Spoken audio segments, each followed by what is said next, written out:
refluksi gastroezofageal nënkupton kthimi i përmbajtjes aciditetit dhe përmbajtjes lukthit ku hyn tartina, aciditeti, kripra biliare dhe përbërës tjerë që na kthehen në ezofag deri te goja. Si shkaktar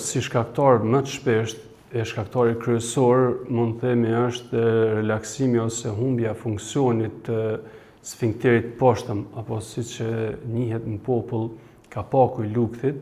do të thonë e humb funksionin e vet ose relaksohet më shumë që është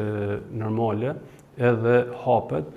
rrjedhimisht na kthehet përmbajtja e lukthit, do të thonë deri te goja, në ezofag e tutje.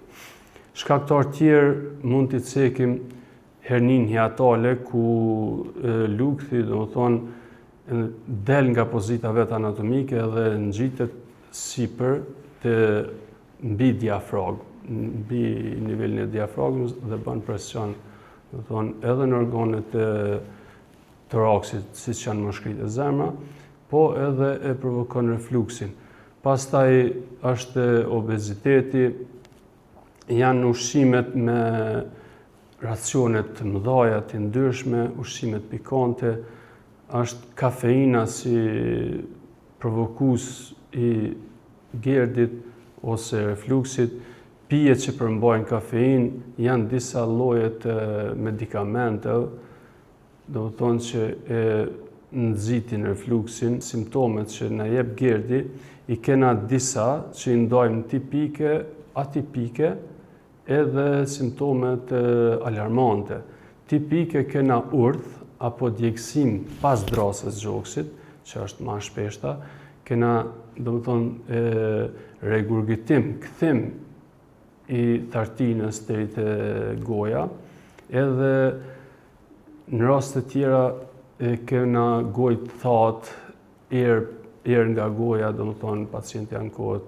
që ka erë të madhe prej gojës, përkundër që e mirëmban higjienën orale, nuk ka, do të thonë, dhamë dëmtum e tjerë. Pastaj kena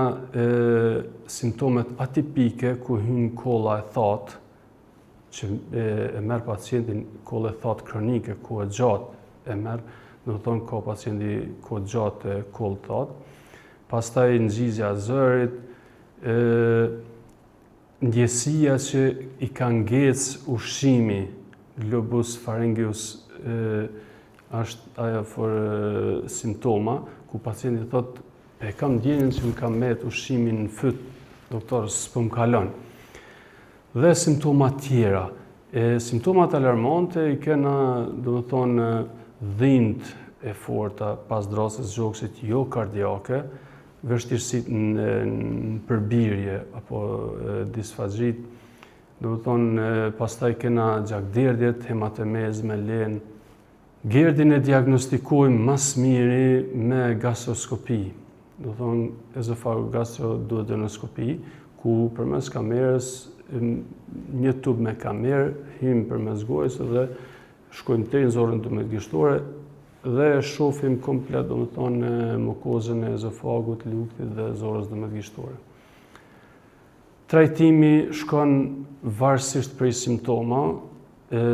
zakonisht shkojmë me antacide, pastaj me alginate, me blokues histaminik, edhe më të efektiv dhe më të përdorit janë inhibitorët e pompës proteinike, ku hyn omeprazoli, pantoprazoli, esomeprazoli, lanzoprazoli e tjera.